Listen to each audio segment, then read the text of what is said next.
Well, hello there, Nice Stare here. I'm doing something a little bit different today, but I still hope this video finds you well. What are we doing? We're doing a little bit of a list that I don't know why I thought of it and I wanted to do it.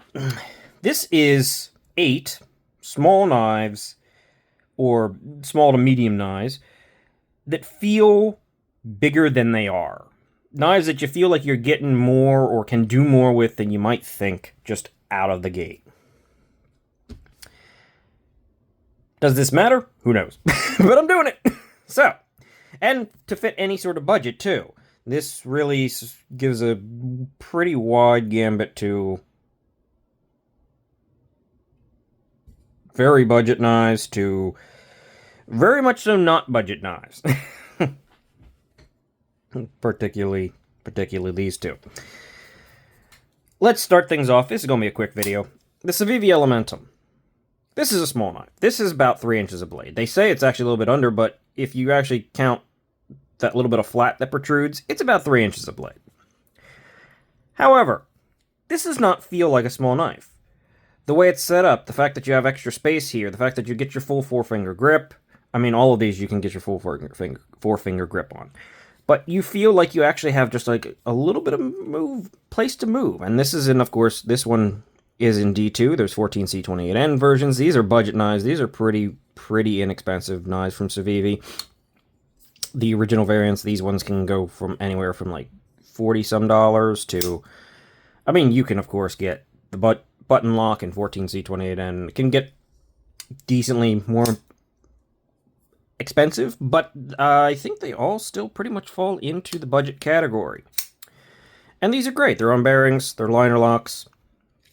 Nice little knives that anybody can get that feel more capable than they are. They also have a nice hollow grind, so they're very good cutters. Civivi, they know what they're doing with their grinds. But it definitely feels bigger than it is. Something else that feels bigger than it is this Hytron knife. Even though I do hope they change slightly the angle of the stupid cutout to be a little bit more easily accessible.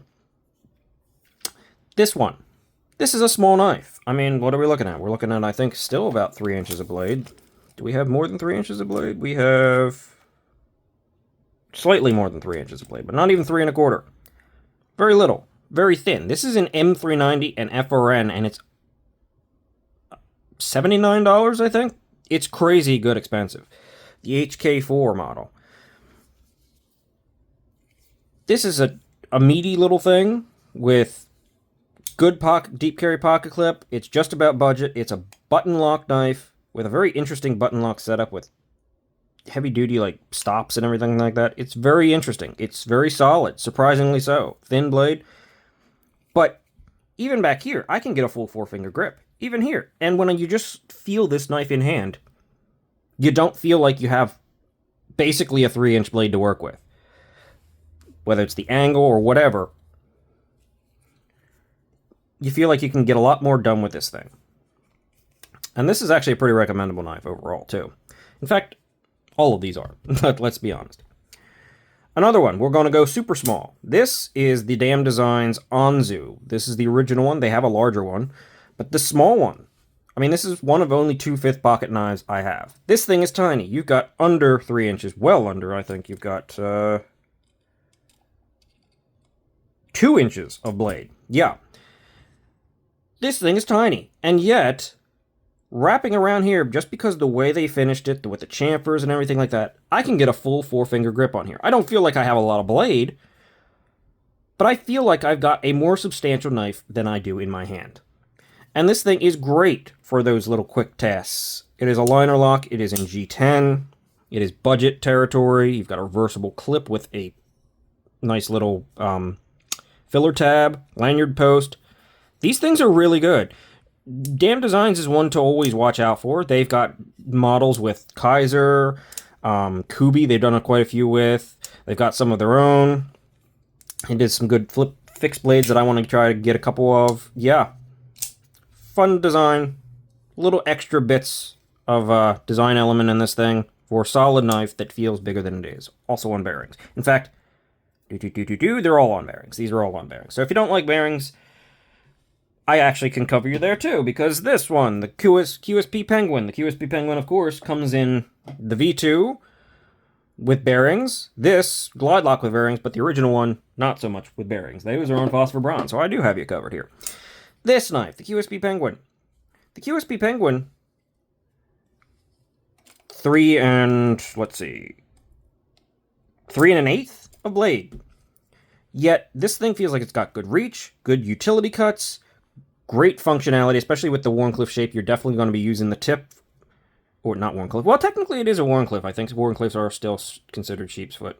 But this is a sheep's foot. Or I should say sheep's foot are considered Wharncliffes, I think, technically. As long as they slope a little bit, and I think it is. But, sheep's foot blade, the blade shape is conducive to using a lot of the tip and and a lot of the blade, the full length of the blade, really. Your grip handle. Yeah, you feel a little tight here. Do I have any problem going up here? No. More than full four-finger grip. This is great. This is honestly the first knife from QSP I've liked. The glide lock is super smooth. It is on bearings. Works great. This particular one is in 14C28N. Love these foil G10 scales. Absolutely love that. I would like to see the pocket clip from the original QSP Penguin make its way over to this one, because I think this is a better pocket clip overall. But, great budget knife. This is $66. All day. Yeah, I just did a review of it. It's good. Check it out. Let's move up a tier into your sort of medium tier knives. And there are a lot of other knives that fall into this category that could be in this video too. I just chose to grab this because it's particularly small. In fact, it's smaller than I normally like. Just under 3 inches of blade. This is the Justin Lundquist Reverie from Concept. I think the premium version has been discontinued, unfortunately. You can still probably find some of them. The budget version is still around. This is great. Titanium. This one has G10. They've done some micarta, and I think they even had a Timascus version of this. But titanium frame lock with this sort of faux bolster look. Cut out lots of little details here. Lots of details here. I wouldn't mind this being shaved down a little bit, and this shaved down a little bit, but it's comfortable in the hand. You don't feel it unless you're really moving around on it. Surprisingly good access to the lock bar. Surprisingly great action. This is a top flipper only knife. It really folds up into a compact package. These were around $200, and I think if you can find them now, they're a little bit under that, $189-ish or $180. Especially maybe even lower on sale, because, as I said, I think they're discontinued. This knife is in, where's the blade steel? S35VN, it's right there. Justin Lundquist. It's got a nice sort of clip point blade with just a little bit of curvature to it, but you can still get good access to the tip, crown spine, nice details. I don't normally like crown front flippers, but this one works just fine. In fact, it works kind of better as a index finger flipper than even a front flipper, but it works as both. These are good. Nice little knife that definitely feels like you can get a solid grip on it. Like, I feel back here and I still feel solid. I still feel like I've just barely got my 4-finger grip. The blade is a bit small, but yeah, this knife does feel larger than it is. It feels like a more capable knife than just this tiny little thing that it is. Moving on. Jack Wolf. I brought out this Jack Wolf Bionic knife. Bionic Jack. But really, any Jack Wolf in the original patterns, like the traditional patterns that are modernized with the Jack Wolf knives, fall into this category. Their most recent one, the Tango Jack. This one is a small knife, and it feels like a small knife. But these old original ones, S90V, beautiful finish, ridiculously thin blade stock, and behind the edge at like point, I think this one actually was 0.11. Contoured titanium, inlays, again, varying from G10, no, I don't think there are any G10. It's carbon fiber, predominantly. I think there's some wood ones, there's some acrylic. This one has crystallized titanium, all kinds of things. Full backspacer. This is a premium knife. This is like a $350 knife. We're from mid-tier to budget to now into the premium territories. This is a front flipper, but with this little fuller here, easy reverse flick. Great sharpening tool on plunge grind. I mean, it's cut out. And you have so much room on so many of these Jack Wolf knives that they are super comfortable in hand and feel super capable. Most of the Jack Wolf knives are relatively small. I mean, if you want to go to actual blade cutting length, you have about 3 inches, honestly. Blade length, you have just under 3 1/4, just barely under 3 1/4. That's still pretty darn small. Yet this does not feel small. This feels like a capable full-size knife. And I don't even hit them too hard for not having too much of a lock bar cut out, because it doesn't. It's aesthetic and design and pattern over just a little bit of lock bar access. I don't mind it too much on these guys. I give them a pass. But great little knives that feel bigger than they are. What are we looking at here? This is a Sharp by Design Mini Evo, not the Micro. I've never experienced the Micro. The Micro is pretty small. But the Mini Evo is giving you just over 3 1/4 inches of blade. This is, of course, the fancy variant in Damasteel, deep etched Damasteel, and that's either Zircutai or Mokutai. It almost looks more Mokutai-ish, but it's probably Zircutai. These are made by Riot. These are ultra quality. You've got Sharp by Design's detent nub instead of the detent ball, providing a very, very consistent and very good, snappy feeling detent.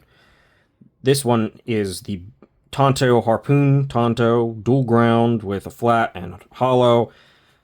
But drop points, variants of these, yeah, you can't go wrong with anything Sharp by Design, but you can even get some pretty small knives. I mean, this is not a big knife, yet I feel like I have a good amount of blade here. Not as big as not as much as the full-size Evo Typhoon, but the Mini Evo here is really nice. Top-notch, top quality. I mean, this is some of the best production quality you're going to probably get. Sharp by Design, made by Riot. Contoured, clamshell construction, always beautiful. Expensive, especially this variant. But some of these are still around. Like the full-size Evos go immediately, but these minis and the micros, you can probably still find them. Almost certainly. And they're great. On bearings. Beautiful knives. Small, compact, but capable.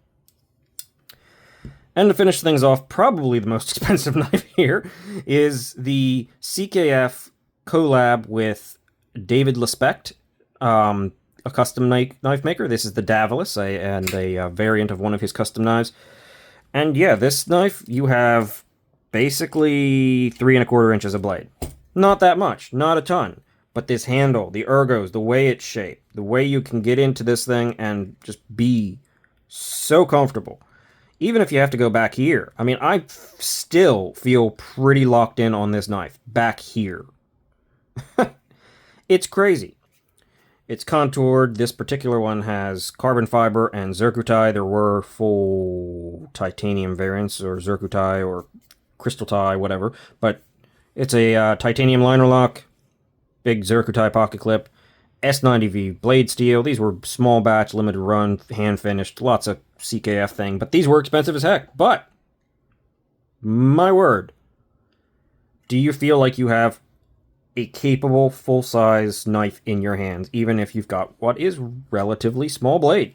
And, I mean, it's kind of the largest blade here, but you have it. This is a front flipper, but this knife also, because of the hollow grind here, I find that I can easily reverse flick this knife.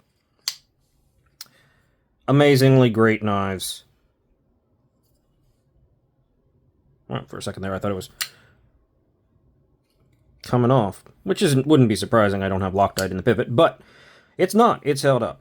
These are great. So that's just sort of a run the gambit look at 8 knives that really punch above their weight class, let's call it. There are many others. Name some of yours that you like down below. That'd be nice. I always like to hear from people and hear what you guys think. I have limited experience. Guess what? I like new knives being brought to my attention. But I'm going to end things here. That was just a quick list of 8 knives that I love and bring something interesting to the table. Thanks for watching. Like and subscribe. See you later. Have a great day.